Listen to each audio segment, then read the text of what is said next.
Obrigado, Edu. Bom dia a todos. Muito obrigado pelo convite, é um prazer poder estar aqui com ilustres referências da nossa indústria. E diferente deles, eu tenho que me apresentar.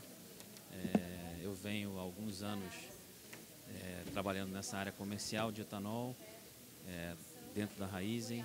Hoje sou responsável por toda a parte de suprimento, trade e comercialização de produtos de petróleo e etanol, do negócio de distribuição e das nossas usinas de cana-de-açúcar, a partir do Brasil. E, enfim, é um prazer enorme estar com vocês aqui hoje para falar sobre o assunto. Começar falando um pouquinho, enfim, da nossa estrutura. Essa jornada, da minha parte, vem acontecendo há alguns anos, a partir, obviamente, das 26 unidades de produção de etanol e cana-de-açúcar da Raízen, sempre com uma missão e uma intenção muito forte de desenvolvimento de alternativas e mercados para o nosso produto fora do país, né, como líderes de produção de cana-de-açúcar no Brasil que somos, e também como líderes de distribuição do etanol nas redes de posto Shell no Brasil.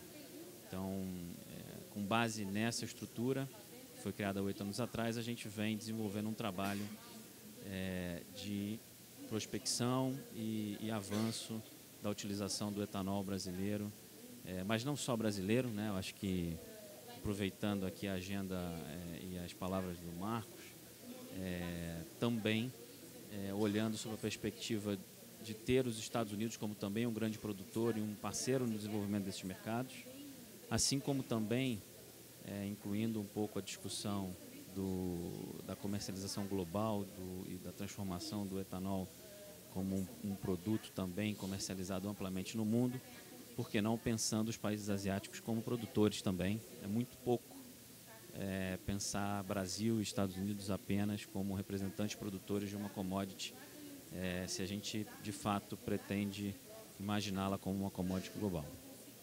Então, terminando a apresentação da Raízen, a gente, a partir das usinas, construiu esse negócio de comercialização de etanol no mundo.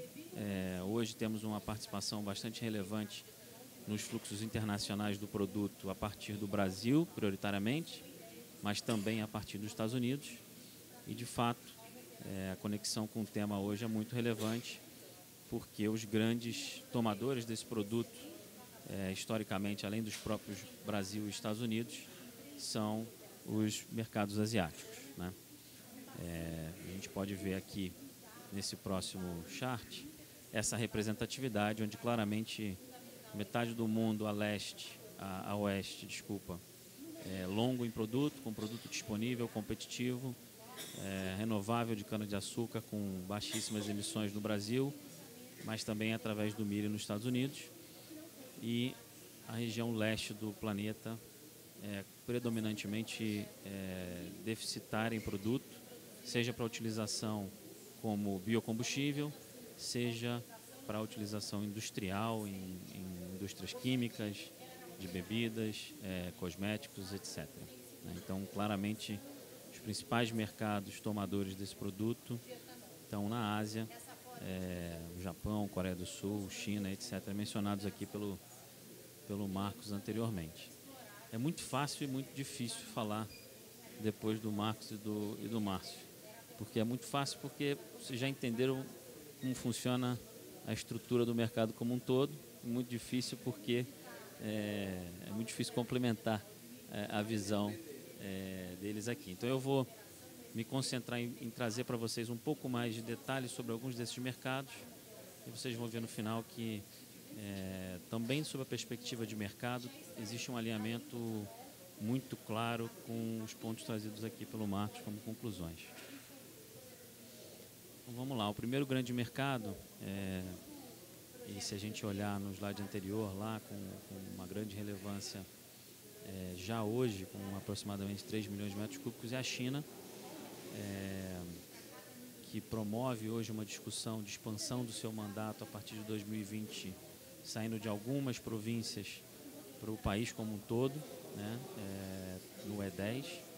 Como vocês podem ver aqui no gráfico da esquerda, é um movimento bastante ambicioso, né, mais um dos mandatos também mencionados aqui anteriormente, de fato, sob uma perspectiva prática, num horizonte de prazo tão curto como esse, em 3 anos, 2 anos, alcançar esse potencial é praticamente impossível, né? Alguma coisa precisa mudar, né? Ou esse número se reduz, ou a gente precisa ver novas fontes de produção acontecendo.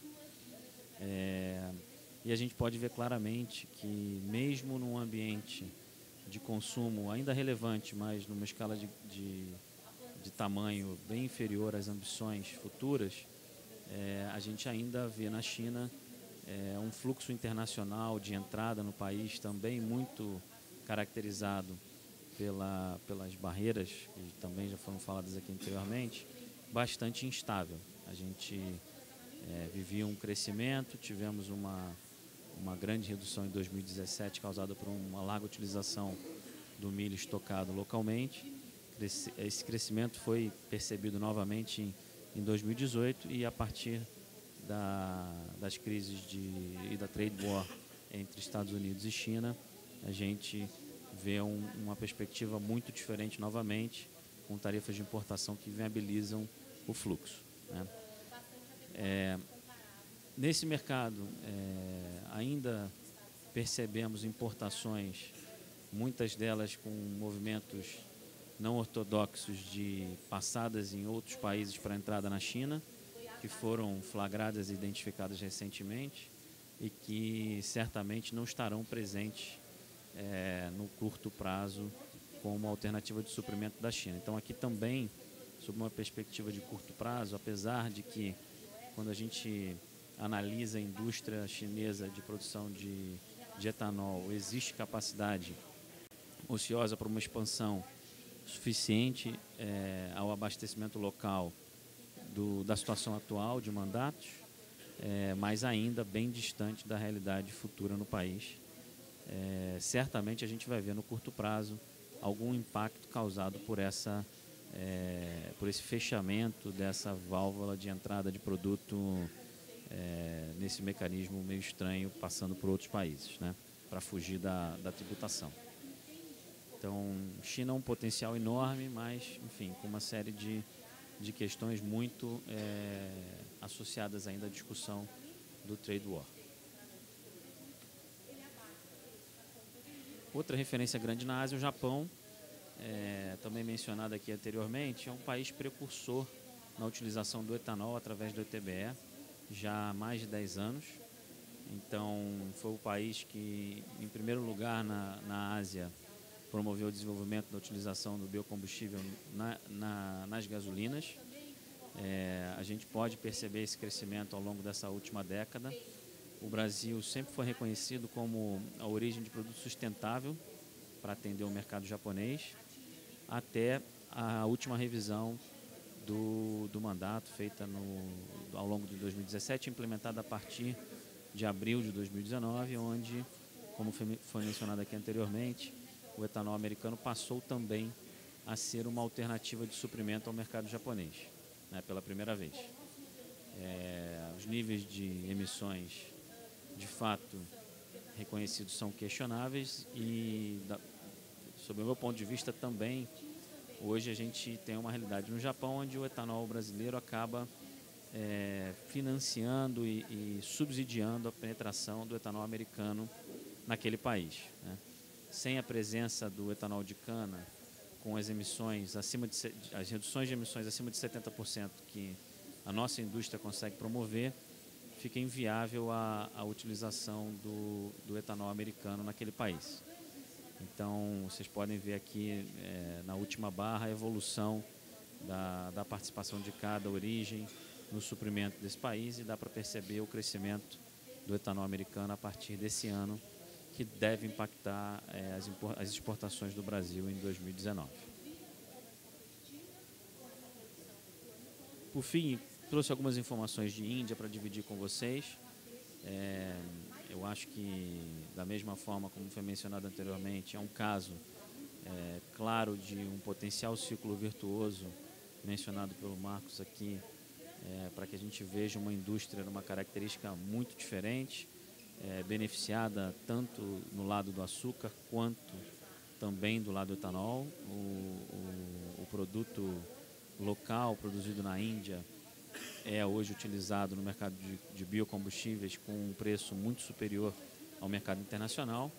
E o balanço do país hoje é suprido, como a gente pode ver no gráfico da direita, para a indústria química com um produto internacional, né? De novo, uma série de barreiras e equações no modelo indiano que inviabilizam um desenvolvimento maior dessa indústria e impactam não só a indústria de etanol no mundo, mas também de açúcar.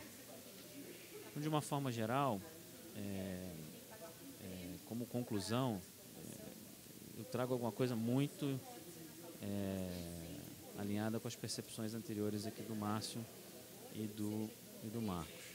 Quando a gente olha a região, quando a gente olha a Ásia do ponto de vista de desenvolvimento demográfico, crescimento de população e, consequentemente, também como crescimento econômico e de consumo de energia para transporte, a gente vê uma série de países com uma realidade parecida com a do Brasil, deficitária em produtos de petróleo para transporte, que hoje não tem a solução que nós temos, ou pelo menos nem perto da escala que nós temos, de utilizar o biocombustível como uma alternativa real, tanto do ponto de vista de desenvolvimento econômico local, quanto do ponto de vista de ambiental e de redução de emissões e de qualidade de ar, que é um assunto e um tópico sempre muito crítico em alguns desses países que a gente mencionou na Ásia, quanto também do ponto de vista de equilíbrio da balança comercial. É uma composição completa, na minha opinião, muito ampla para ser ignorada e, na minha opinião, sem dúvida nenhuma, o exemplo do Brasil é muito forte como referência para esses países também, né? Muito bem colocado aqui a questão da flexibilidade. Estou abordando aqui a questão dos flex fuels como uma forma de corrigir os movimentos de curto prazo desses mercados e viabilizar esse crescimento da indústria de etanol e do consumo de etanol nesses países. Mas eu acho que de uma forma bem ampla, a flexibilidade de uma forma mais geral em todos os aspectos mencionados pelo Marco aqui são críticas para esse desenvolvimento e são um pedaço importante do segredo do sucesso do modelo que a gente tem no Brasil hoje.